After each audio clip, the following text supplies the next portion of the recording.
जिंदाबाद, कांग्रेस पार्टी जिंदाबाद, किसान एकता जिंदाबाद, बहन शैलजा जिंदाबाद। कृषि आधारित इन अध्यादेशों के विरुद्ध उठा बवाल थमने का नाम नहीं ले रहा है।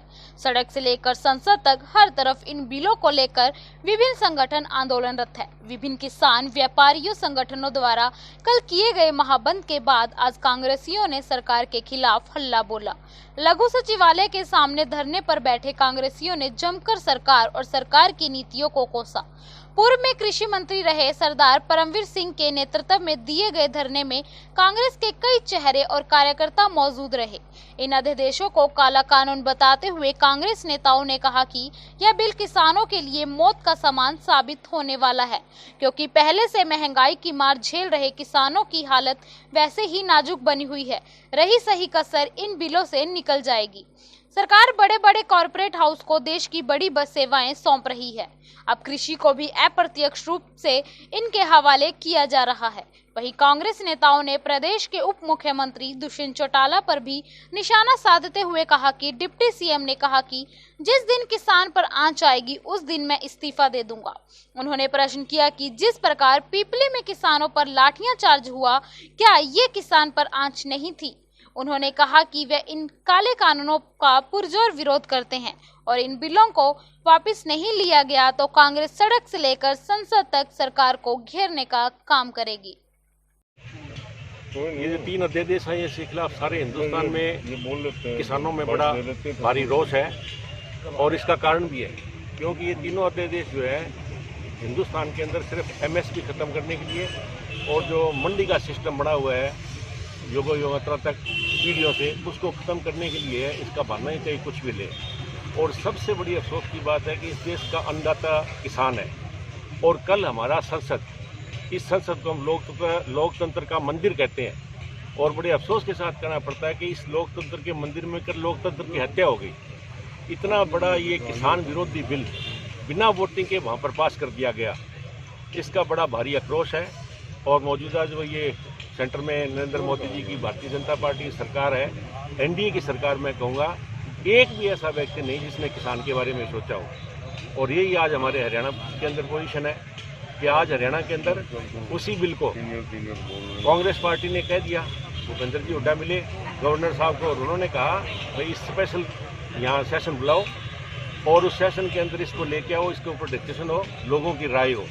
सरकार ना ले तो कांग्रेस पार्टी प्राइवेट विधायक भी लाने के लिए तैयार है। तो अगर मनोहर लाल जी खट्टर और दुष्यंत चौटाला जी ये कहते हैं कि ये बिल जो है ये किसान के हक में है, तो वहाँ पर वोटिंग में पता लग जाएगा।